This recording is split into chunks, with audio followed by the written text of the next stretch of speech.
Good morning. My name is Stephen, and I will be your conference facilitator today. I would like to welcome everyone to the UPS Investor Relations First Quarter 2022 Earnings Conference Call. All lines have been placed on mute to prevent any background noise, and after the speaker's remarks, there will be a question-and-answer period. Any analyst that wants to ask a question, now is the time to press the 1 then 0 on your telephone keypad. It is now my pleasure to turn the floor over to our host, Mr. Ken Cook, Investor Relations Officer. Sir, the floor is yours. Good morning, and welcome to the UPS First Quarter 2022 Earnings Call.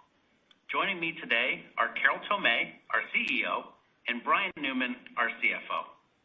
Before we begin, I want to remind you that some of the comments we'll make today are forward-looking statements within the federal securities laws and address our expectations for the future performance or operating results of our company. These statements are subject to risks and uncertainties, which are described in our 2021 Form 10-K and other reports we file with or furnish to the Securities and Exchange Commission. These reports, when filed, are available on the UPS Investor Relations website and from the SEC.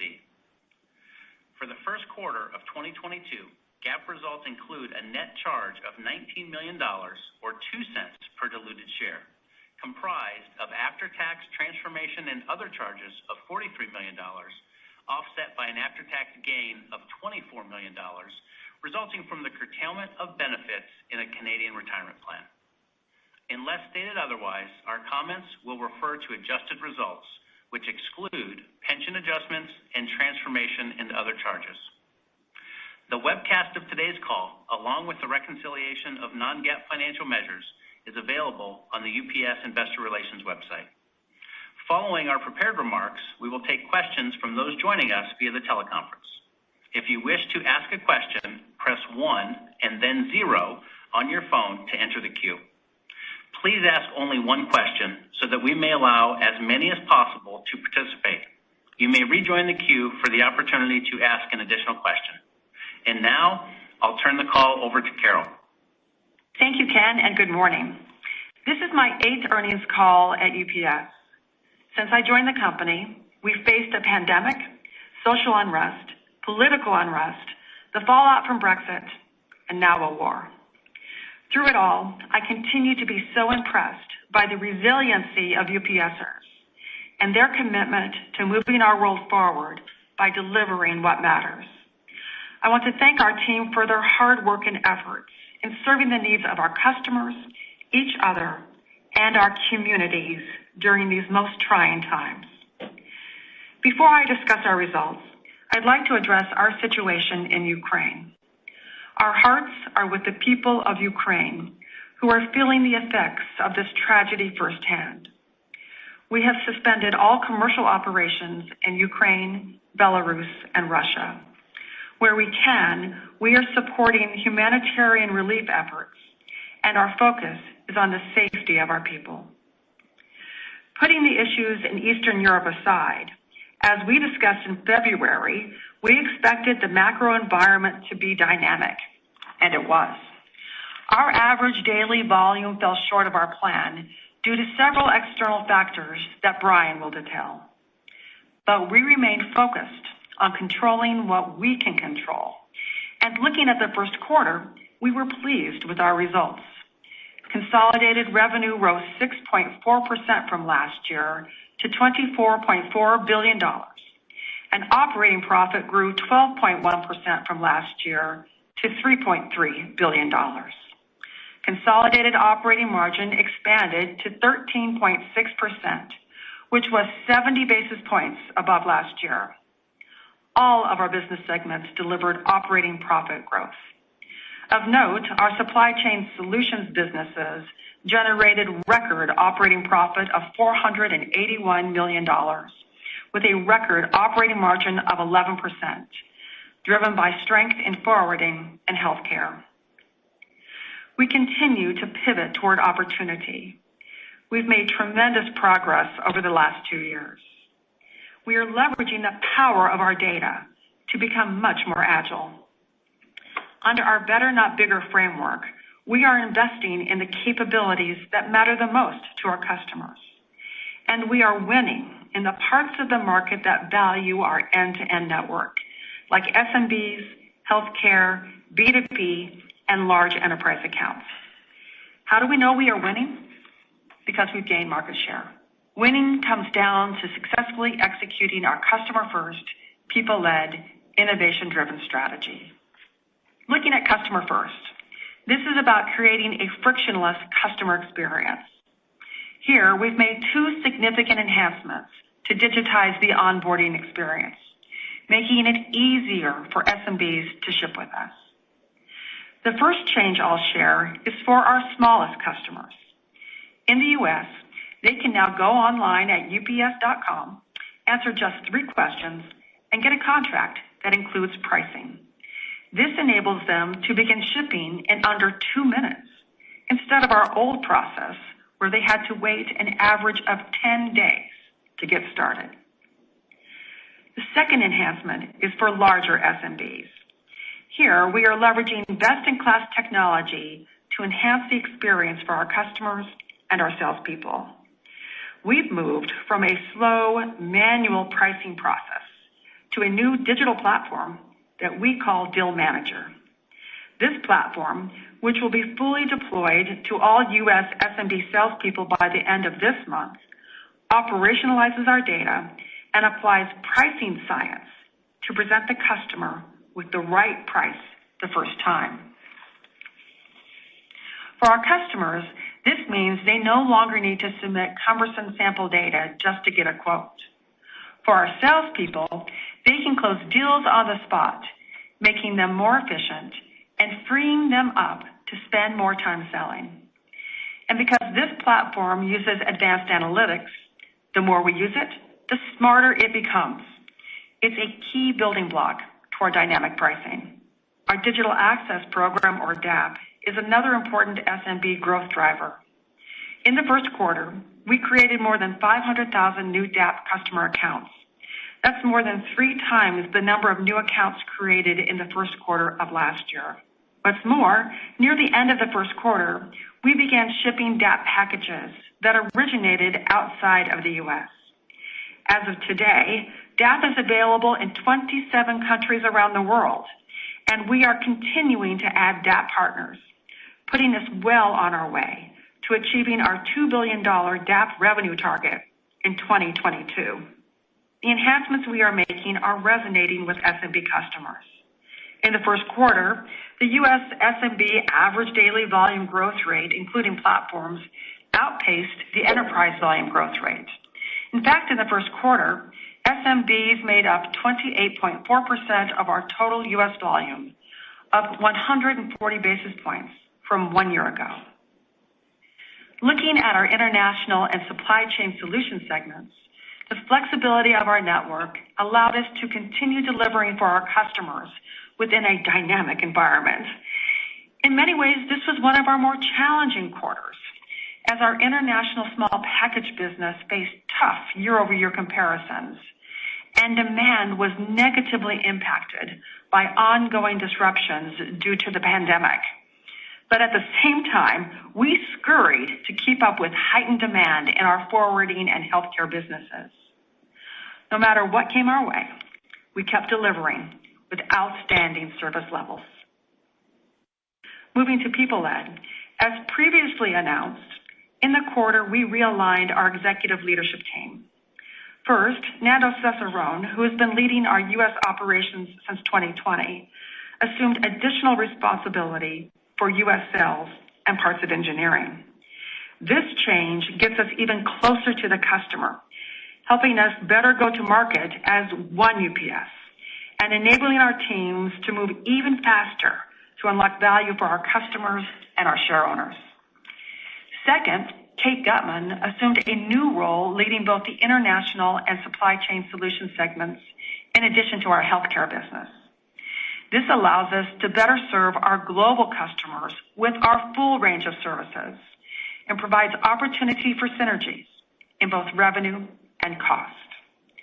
Finally, we have an external search underway for a new Chief Digital and Technology Officer. I'm delighted with the candidates that have surfaced for this role and hope to fill the position soon. which brings us to innovation driven. This is about driving higher returns from the capital we deploy. Here we are continuing to leverage the technology investments we've made to power our global smart logistics network. Throughout the quarter, we leveraged our network planning tools, automated facilities, and other technologies to optimize the network and run it with greater agility.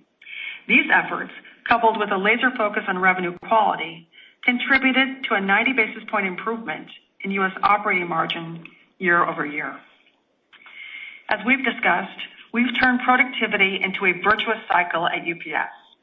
We have started the rollout of our RFID technology that we call Smart Package, with the intent of completing 100 centers in 2022. This year, we will also begin the implementation of automated bagging, automated label application, and robotic small sort induction. All this to drive increased productivity. As an innovation-driven company, we are marching down the path toward our goal of being carbon neutral by 2050. Here is one example. We have 2 data centers that drive our global integrated network. These data centers are now powered 100% by renewable energy sources. To give you some context, the power used to run these 2 data centers is the equivalent of the electricity needed to run 5,000 homes for 1 year. As we look ahead, we think the macro environment will be very dynamic, but we see many positives inside our business. We continue to deliver high service levels. We are gaining market share. We are more agile today than when I onboarded, and we are focused on controlling what we can control to achieve the financial targets we've laid out. Brian will share the details regarding our outlook, but let me end by reaffirming our 2022 consolidated financial goals.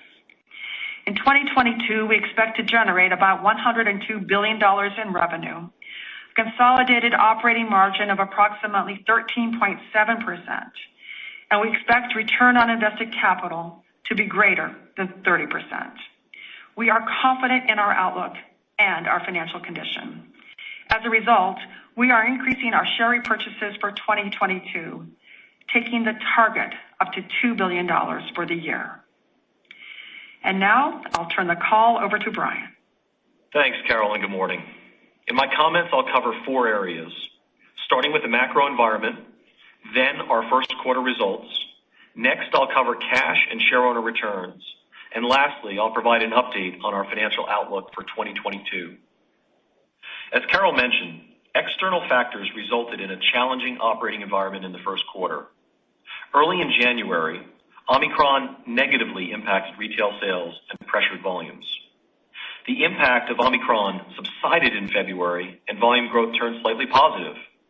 Then late in the quarter, the combination of record high inflation, a surge in energy prices, COVID-19 lockdowns in Asia, and geopolitical uncertainty resulted in our consolidated volume growth rates turning negative. Despite these external factors, we remained agile and delivered strong first quarter results by continuing to execute our strategy and quickly adjusting our network to match capacity with the needs of our customers. In the first quarter, consolidated revenue increased 6.4% to $24.4 billion. Consolidated operating profit totaled $3.3 billion, 12.1% higher than last year. Consolidated operating margin expanded to 13.6%, which was 70 basis points above last year. For the first quarter, diluted earnings per share was $3.05, up 10.1% from the same period last year. Now let's look at our business segments. U.S. Domestic delivered strong first quarter results. Our success was driven by continued gains in revenue quality and by leveraging the agility of our network to control cost. We had planned for volume to be down slightly in the first quarter, based on volume projections from a few of our largest customers. We expected to fill this gap with other enterprise volume, but market conditions did not support, and our volume was lower than planned. Total average daily volume in the U.S. was down 3%, or 611,000 packages per day versus the first quarter of last year, driven by a 7.4% decline in residential volume. Looking back to March 2021, stimulus checks arrived at many U.S. households and contributed to difficult year-over-year comps in the first quarter of this year. The decline in residential deliveries included a reduction in SurePost volume of about 312,000 packages per day. The decrease in residential volume was partially offset by a 3.6% increase in B2B average daily volume, with growth from both enterprise and SMB customers.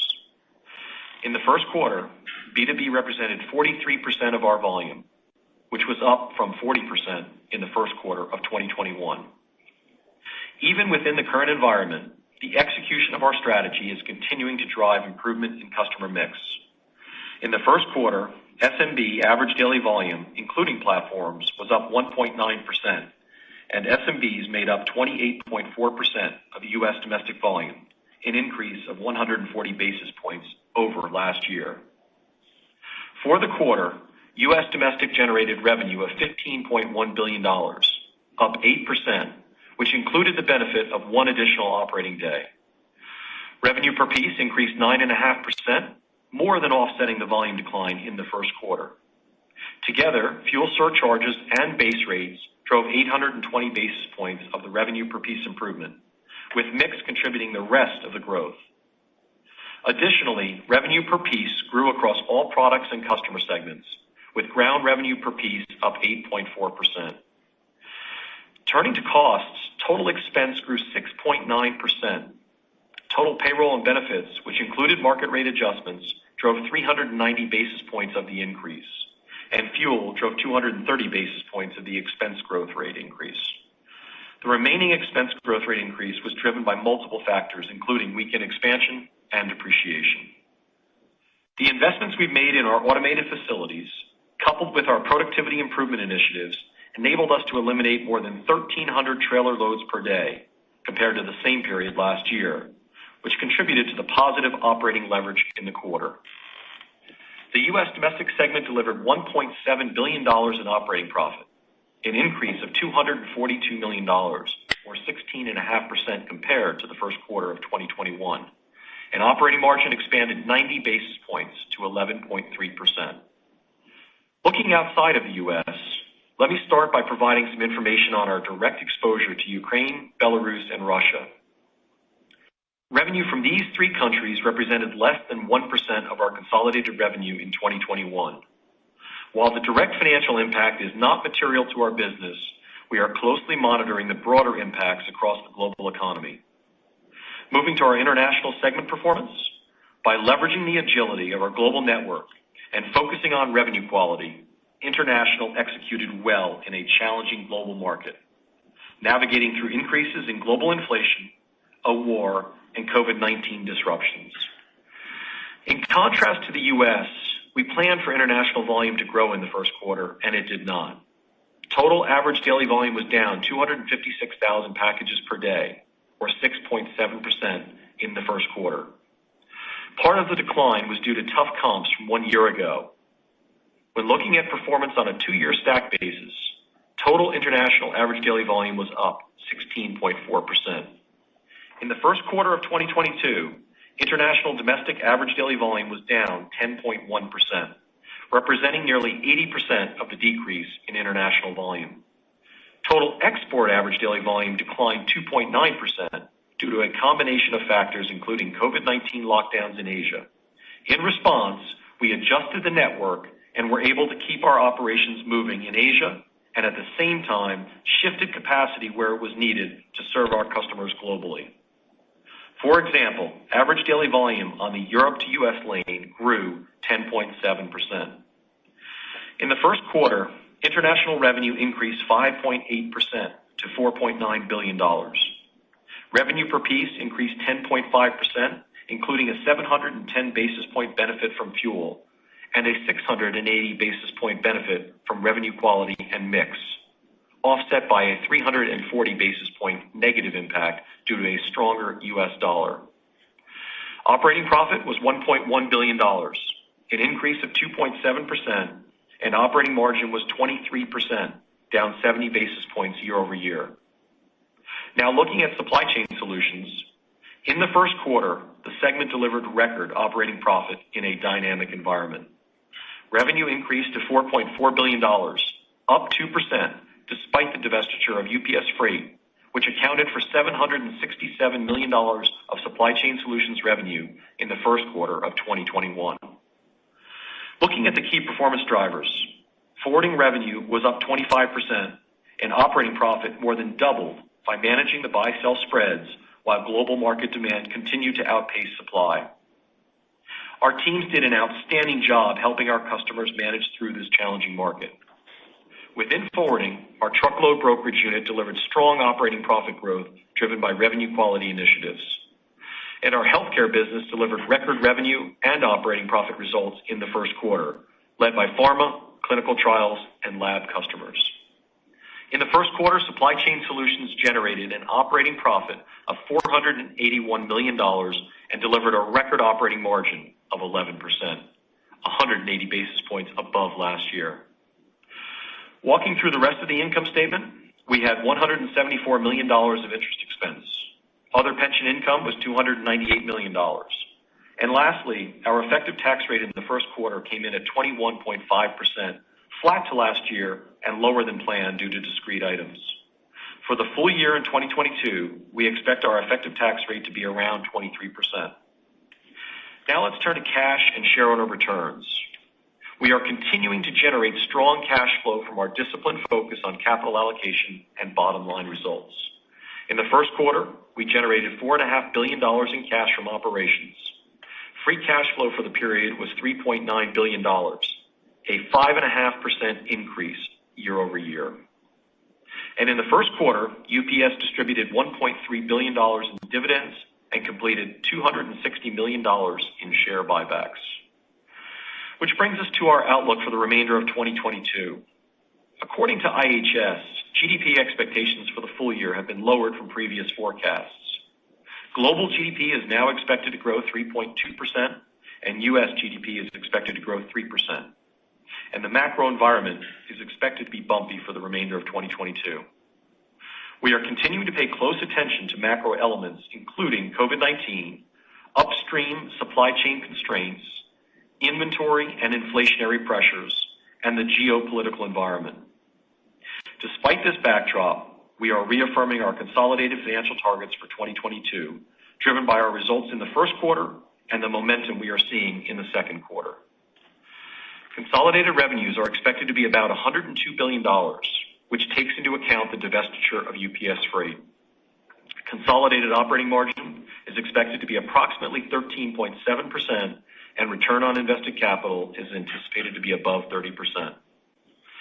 We expect our path to achieve these financial targets will be different than we shared with you in February.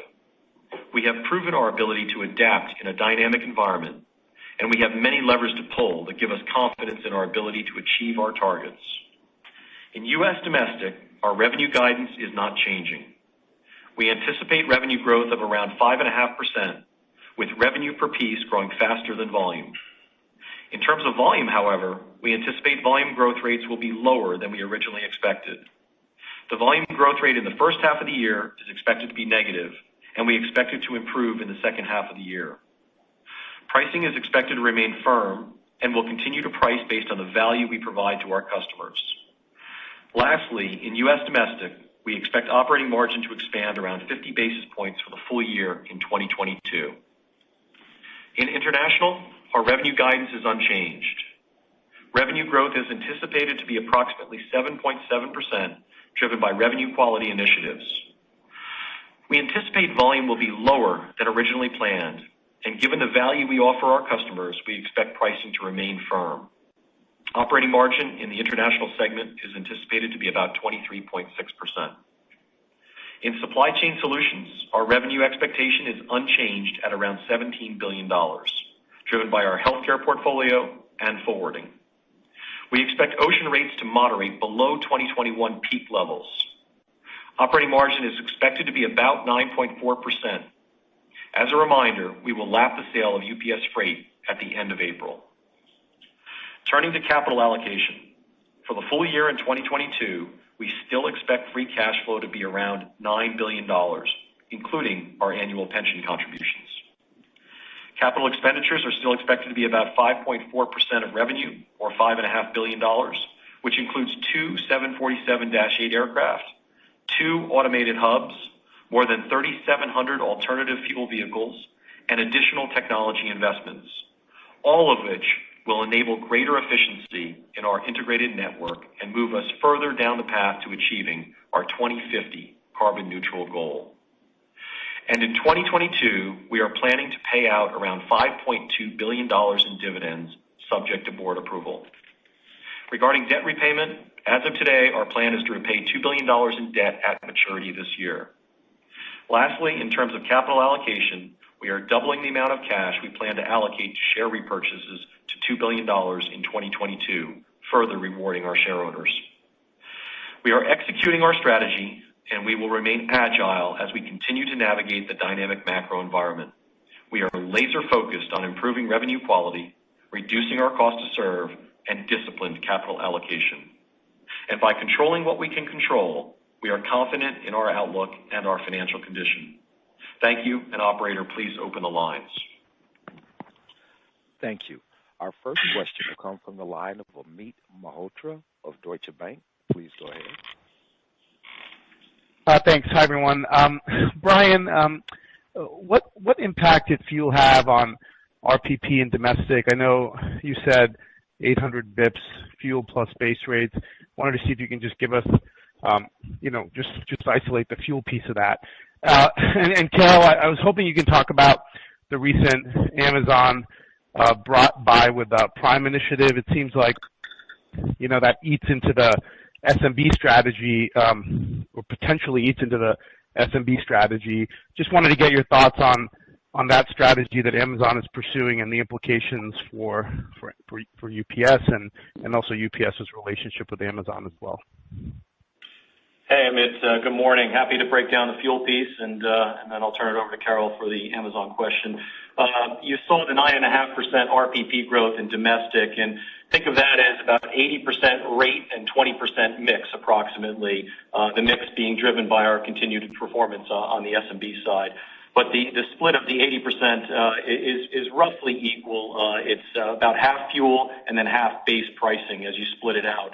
And Amit, I would just make one comment. As we think about pricing and as we go further down this journey, fuel is one component of our pricing lever. We have surcharges, we have base rate GRI. So within that, it was approximately split between base pricing and fuel. Carol, did you want to take Amazon? Yeah, happy to take the Amazon question. Thank you. We have a very good relationship with Amazon. They are our largest customer. And as we talked about at the end of the fourth quarter, we reached agreement with Amazon about the packages that we will take into our network and the packages that they will deliver on their behalf. And it's a mutually beneficial relationship. As it relates to their latest announcement, we see that as a very clever marketing play by Amazon. But just putting an Amazon Prime badge on a SMB website, if the website even exists, doesn't present much risk to us, we believe. Okay. All right. Thank you very much. Appreciate it. Our next question comes from the line of Tom Wadewitz of UBS. Please go ahead. Good morning. Wanted to ask you a little bit more perspective just on the volume framework. I'm guessing you don't want to give us a kind of precise month by month, but what did if you do great, but what did March look like in terms of how much weaker, and then what does April look like? I don't know if you want to comment on. I'm asking primarily on domestic package. If you want to offer international thought as well, but just kind of that volume trajectory and how that fits into the overall outlook and expectation for second quarter. Well, I'll start, Brian, and then please join in. So, Tom, as Brian mentioned, we planned for our U.S. domestic volume to decline slightly in the first quarter. We actually missed our plan by about 500,000 pieces per day. And when we started to peel back the layers of the onion to understand what happened, because there was a lot of variability in the demand. January was soft because of Omicron, then February came back and was nicely positive, and then March turned negative again, and we're like, why? Well, as we looked at the impact of the stimulus, we found a aha moment. When the stimulus checks hit last year, we saw our average daily volume jump by 400,000 pieces per day.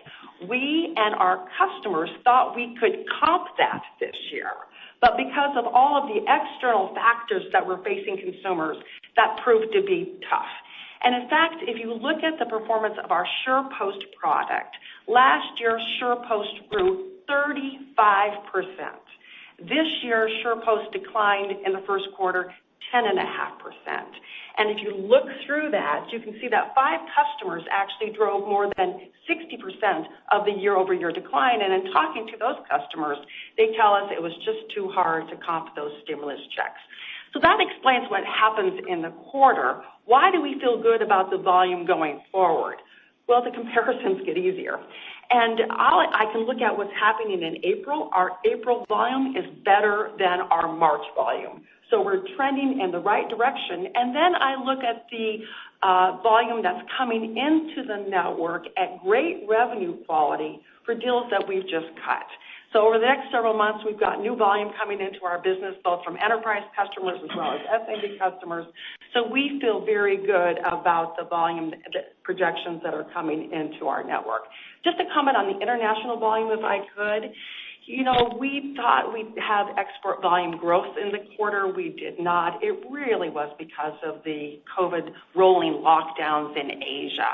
We had flight cancellations. It was a tough environment. In fact, we still have people who are sleeping in sleeping bags in the hub. It's a tough environment there. If you back out the COVID lockdowns and some shift from air to freight, our Asia export business would have been up in the quarter. So we're going to get through this. We are convinced we're going to get through this and expect the volume to improve internationally. Brian, what would you like to add? Carol, I think you covered it well. The only thing I would add is one point on international. We did prove agile with the COVID lockdowns in Asia, as you referenced. We were able to move some of that aircraft and airlift over to Europe. And as I mentioned, the Europe to U.S. air lane was up 10%. So moving the equipment, despite the volume softness, I think plays very well in the integrated network. Great. Thank you. Our next question will come from the line of Jordan Alliger of Goldman Sachs. Please go ahead.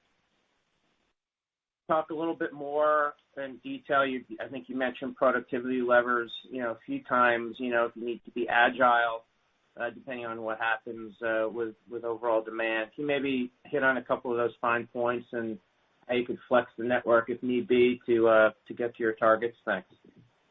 Sure, happy to, Jordan. Good morning.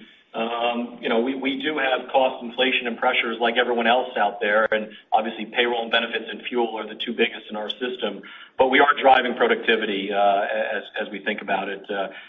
We're leveraging automated facilities. We're bringing 2 automated hubs online this year, one in Pennsylvania, one in California, and that will allow us to leverage automated bagging, label applications, et cetera.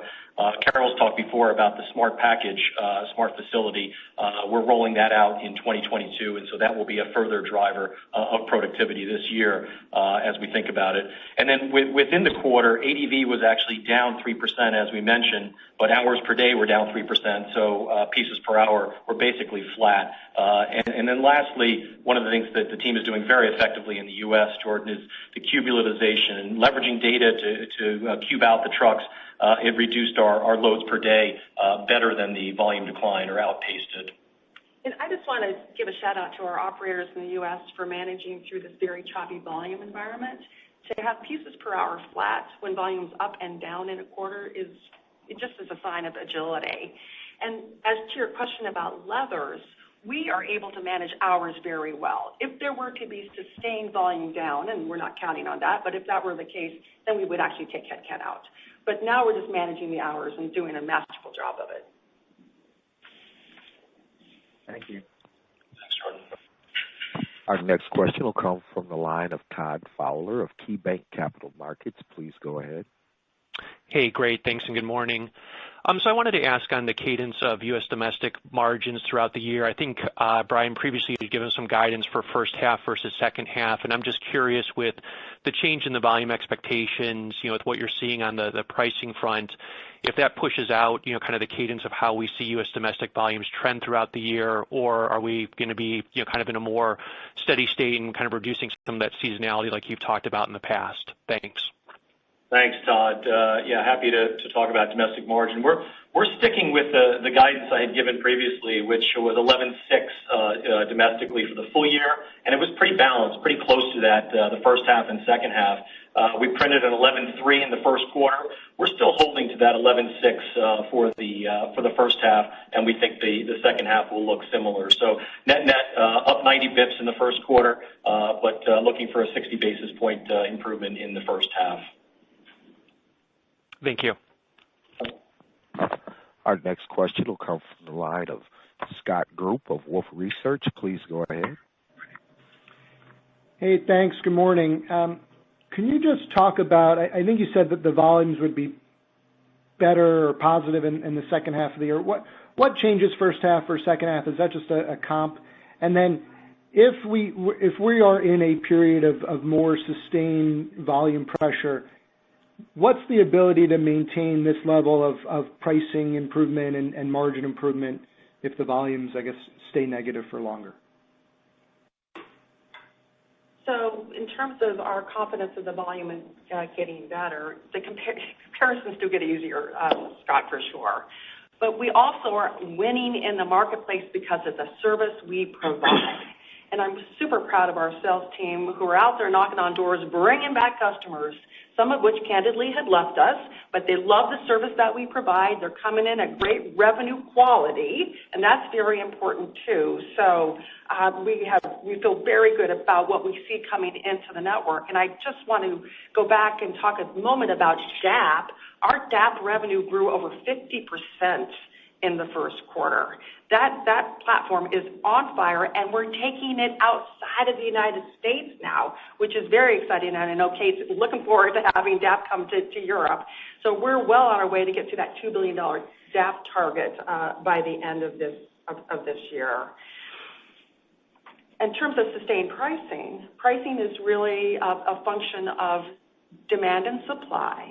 And there still is a demand and supply imbalance, particularly in certain geos around the world, where for whatever reason, be it COVID or labor shortages or just challenges, the service levels aren't there. We price for the service that we provide and are not seeing any pressure on the pricing environment right now.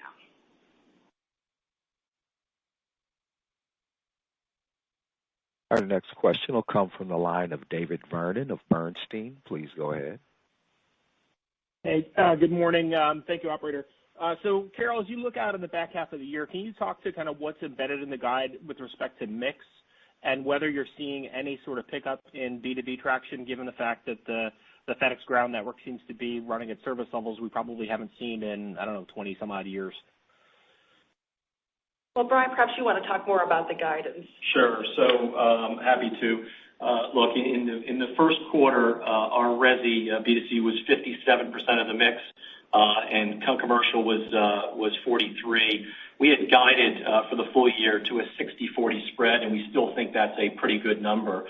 As we think about mix changes in the business, we're looking for SMB to actually grow about 150 basis points, improve from a mix perspective. We saw 140 in the first quarter, so we think that 150 is a good number. So, Dave, I think as you split the year, a 60-40 on the resi to com and about 150 improvement in the SMB is probably good, still stands.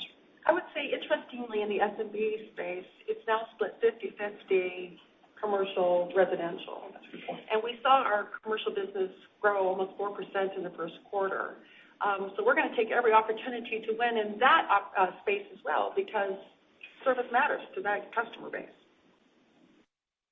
And do you have any thoughts on where that long-term mix, like what are you kind of designing the network to be for, say, 3 years out? Is it that 60-40 going to hold, or like how do you think about what you want this business to look like in 3 years? We want the business to be the best doggone business and that meets the needs of the customers. And so we haven't declared what that mix should be, but that's actually a pretty interesting challenge for us team at our June strategy meeting to think about what do we want to declare that mix to be. All right. Thank you guys for the time. Thank you. Our next question will come from the line of Brian Ossenbeck of J.P. Morgan. Please go ahead. Hey, good morning. Thanks for taking the question. So, Carol, maybe to follow up on that last one, can you just give us an update on where you think that the market sizing is when you look at the short zone rather than the long and mid zone? Last time I think the update was in the Investor Day in 2021. Has that really changed at all, given all the various puts and takes and dynamics that we've seen here unfold in the last couple of quarters? And then maybe for Brian, have you seen any price sensitivity with fuel going up so much? Have customers started to trade down or make other adjustments, given how much those prices have run up? Thank you. So we haven't updated the market sizing in any material way since our June Investor Day. And when we do, we will certainly share that with you. And just on Brian, the price sensitivity comment, no, I think, as Carol mentioned, probably the most important piece is the service we provide. And with the service numbers we're printing, not getting a lot of pushback on that because I think we're delivering good service. Also, when you think about the pricing, there's a split, as I mentioned, between fuel and the base rate. So we're managing it holistically. But I think the pricing holding firm is probably the guide. Yeah, and if I could just give a quick reminder to limit the questions to one, and then you can jump back in queue for follow-up opportunities. Our next question will come from the line of Chris Wetherbee of Citi. Please go ahead. Yeah, great. Thank you. I guess when you're thinking about the B2B, B2C mix, and I think you saw a 7% decline in residential, B2B was up for the quarter. I know 60/40 is sort of what you're looking for the full year. I'm guessing in the interim, it's probably more likely that we're seeing B2B grow faster than residential. And does that provide you any sort of margin tailwind when you think about sort of the outlook for the full year on the domestic side, 11.6? Are we expecting, any sort of tailwind that you could get from pickup in B2B? And then maybe, Carol, just a little bit more finer point on sort of what you're seeing from the consumer. Just kind of curious. I know you mentioned the stimulus last year being part of that impact on volume. But are you seeing sort of anything else that might suggest either a pivot from goods to services or other deceleration in the consumer end market? So we don't have direct insight to the consumer behavior. It's more from what we're hearing from our customers who are telling us there has been a bit of a shift from goods to services. And you're probably experiencing that if you've gone on vacations. It seems like the hotels are full, the planes are full, and people are going out to eat. And gosh, I was in Washington, D.C. last week, and the bar was hopping at midnight. So people are spending money differently than they would. But as it relates to the guidance that we've given, we feel good about the volume that's coming back into our network and the guidance that we've laid out. Yeah, and I just pick up one point on the commercial. Certainly, the B2B from a density standpoint is better than the resi, so we like that. But you have to remember, SurePost was down 10%, so that's impacting the mix as well. Our next question will come from the line of Helane Becker of Cowen. Please go ahead. Thanks very much, operator. Hi, everybody, and thank you very much for the time. Just on the CapEx, which hasn't really changed from prior guidance and how you're thinking about it as a % of revenue, how should we think about your use of automation as that CapEx, and within that use of robotics and like cybersecurity and just protecting your customer information so that you can continue to grow? Yeah, Helene, happy to address the CapEx. We are holding at the $5.5 billion for the year, so not coming off that. There's a little bit of timing noise in the first quarter, so it looked like we underspent, but that was simply timing. As far as where we're investing, certainly putting into automation, that's the one area we're trying to double down in. On the technology side, some of those are OpEx versus CapEx investments, so in terms of splitting the type of investments we're making. But certainly we have two large automated hubs going in this year. We're We're looking at the smart package, smart facilities, so we're investing there. Whatever we can do to drive more automation is a positive thing from a cost expense standpoint. Yeah, what I've asked the team to do is to tell me how fast they can go. Because the capital is not going to get in the way of speed here. Automation is critically important to deliver service for our customers as well as drive productivity. Of the automation activities we have underway, be it automated label application or automated bagging or robotic sort induction, it's a headcount opportunity this year alone of 1,200 people inside our buildings, and that's going to double next year and continue to take off. So we're not going to let perfection get in the way of good enough here. We're going to go fast. As it relates to cybersecurity, that's the one budget I will not cut. We continue to invest in cyber. It's a scary time for all of us, but we are leaning in from a cyber perspective. Clearly, if you think about the challenges coming out of Eastern Europe, we have taken every system down, so we're at no risk there. But of course, we have attacks on our company every day, but our cyber team does a masterful job of warding off those attacks, and we're spending a lot of money to ensure that we protect our customer data, our personal information of our people, and all the incredible pricing information that we have that gives us a competitive advantage. So, knock on wood, of course, because every company is vulnerable here, but we're certainly investing in protection. That's very helpful. Thank you very much. Thank you. Thanks. Our next question will come from the line of Ken Hoexter of Bank of America. Please go ahead. Great. Good morning. Just to clarify, Carol or Brian, if you see volumes more negative in the near term, is then there a bigger push on pricing or mixed gains to get to those same margin and revenue targets? And then I guess just to follow up on CapEx, you only spent, I guess, $500 million in the first quarter, yet you kept the CapEx at $5.5 billion. Is there increased confidence you can get the targets by year end, or maybe just talk about your CapEx target a bit? So, Ken, on the CapEx, I mentioned a minute ago that it was more timing related in terms of the year over year. I think it was about a $300 million decline year over year in the first quarter. So that basically was just timing. So that won't impact us. We'll come back in the middle of the year and relook the full year number. But as of now, holding to the $5.5 billion in CapEx. We've freed up some capacity in our network to allow us to go out and win, where in the past couple of years it was harder because of peak gating. There's only so much volume a company like a UPS can take into the network during peak. You only have so many doors for cars. You only have so many buildings. But because we freed up some capacity, we can actually give our customers more peak availability. That's allowing us to win with great revenue quality. So right now, we don't view that the revenue quality is at risk. And remember, there is still a demand-supply imbalance, and it's exacerbated in certain parts of the country. So we are winning because of the service. Great. Thank you. Our next question will come from the line of Brandon Oglenski of Barclays. Please go ahead. Hey, good morning, everyone, and thank you for taking my question. I want to come back to the fuel issue because it looks like you guys have adjusted your fuel surcharge maybe 3 or 4 times in the better part of the past year.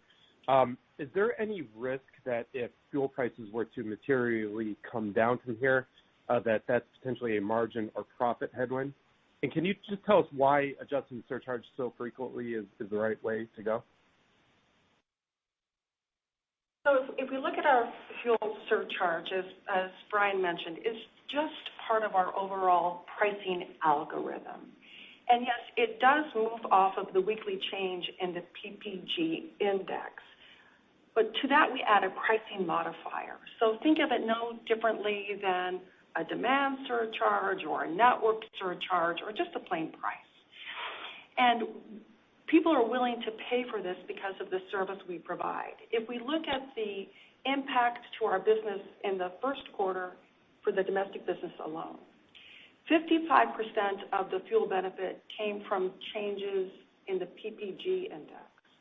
45% of the benefit came from actions that we took from a pricing perspective. We are always thoughtful about changes in pricing, of course. We price for the services we provide. Many of our published prices, as you know, are also discounted. I think that's something you need to keep in mind too as you think about are you adjusting too frequently? We price for the services we provide, and then we also will discount. But just on the discounting, if I could, we mentioned the new tool that we just introduced, which we call Deal Manager, and this is providing pricing analytics to our sales team as they go about negotiating deals. And in fact, as we looked at our pilots, 41% of our volume won and our volume rate wins or volume wins have increased from where they were trending. The discounting is lower in 41% of the volume wins than it had been using our old pricing science. So science rules in many ways when it comes to pricing. There's a lot of questions here about elasticity and what are you doing with pricing. Science really rules here as we think about providing the best overall equation for our customers. Thank you. Our next question will come from the line of Jairam Nathan of Daiwa. Please go ahead. Hi, thanks for taking my question. I just wanted to dig a little deeper on international. I think the original guidance in Jan-Feb was that intra-Europe volumes will improve, and we did see that kind of coming below expectations in the first quarter. So what are you thinking right now on that? So from a intra-Europe perspective, obviously there's been a lot of dislocation with the conflict over there, but as Carol mentioned at the top of the call, we had actually planned for volume growth internationally, and it came down. So we continue to monitor the COVID situation, lockdowns in Asia, the European geopolitical conflict, and we'll continue to manage from a volume perspective. But we anticipate the second quarter to look somewhat like the first quarter from a volume perspective. So is the plan to offset the lower volume with mix or price? Well, I think we did that in the first quarter. We were down 70 basis points on a margin perspective, and I think the full year guide was for down 60 basis points. So we were basically trending in line with our full year guide in the first quarter to do exactly what you just said. Okay, great. Thank you. Thank you. Our next question will come from the line of Scott Schneeberger of Oppenheimer. Please go ahead. Thanks very much. Good morning. Carol, in this inflationary environment, obviously managing costs is important. I know it's a big focus of yours. Now that we're about a third of the way through the year, any update on how you're progressing on the $500 million of cost savings? Maybe some discussion of a little bit more in depth on how the RFIDs improving there and cube utilization, package selection time. Any metrics there? Are you and is there upside opportunity there with presumably an enhanced focus? Thanks. So the $500 million cost out target related to what we call non-ops or overhead. And we initially had a $1 billion target of which we delivered $500 million last year. We're going to do it again this year. So that's tracking as we laid out. Very, very proud of the team for that. When you introduce technology, it can free up a lot of manual activities, and we're really all about putting our resources where we can get the highest return. As it relates to the RFID technology, we were worried about putting it in this year because of supply chain jams, but we were able to procure all the batteries and labels that we need. So we will get it up this year before peak in 100 of our centers. And what this will do long term for us is what's pretty powerful. Wave 1 alone, it will eliminate all the manual scans done by our preloaders. If that doesn't drive productivity, I don't know what will. And it will avoid all the missorts. When a package gets missorted and it goes into the wrong package car, that's not a very good experience for our customer.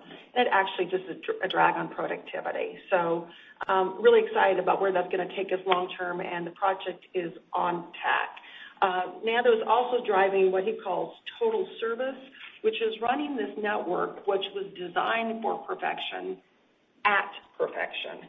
We haven't been there for lots of reasons, COVID and all kinds of reasons, but it's pretty powerful because if you think about just delays in traffic or delays leaving the package centers, it can cost hundreds of millions of dollars if we're late. So running the network for the way it was designed is powerful, and Nando's just kicked this off, and we'll be bringing you up to speed along this initiative as we go along. Hey, and Stephen, we have time for one more question. Our final question will come from the line of Ravi Shanker of Morgan Stanley. Please go ahead. Hey, everyone. This is Christine McGarvey on for Ravi. Thanks for squeezing me in here at the end. Maybe just going back to some of the B2C, B2B commentary from earlier in the call, but maybe I can ask it in a slightly different way. I think last week there was a Wall Street Journal article about e-commerce gains kind of that we saw through the pandemic, at least as a percentage of overall retail had been normalizing pretty sharply. We'd be curious if you guys are seeing something similar, and if not, maybe you can just touch on your thoughts on, how much of those e-commerce gains you think will be permanent versus kind of reverting to trend line. Well, look, I applaud the retail stores who are doing a masterful job of offering buy online, pick up in a store, buy online, return in store, come to my store, come to my store, come to my store. Because if they don't get traffic into their store, well, they'll deleverage that fixed cost, and then we'll have to close stores. So I admire what they're doing, but there's still been a permanent shift in customer preferences. Customers want to shop when, where, and how they want to shop, and they want their packages delivered to them when, where, and how they want them. It might be inside of the store, it might be at their home or at their workplace or at a consolidated pickup point. So we're not going to see the kind of growth that we experienced during COVID, clearly, but e-commerce sales will continue to grow. We want to serve that customer, but we also want to serve the commercial customer because that's a very good customer for us. So while we may have said a 60-40 mix, the mix is going to go where the volume is, and we will lean into that growth appropriately.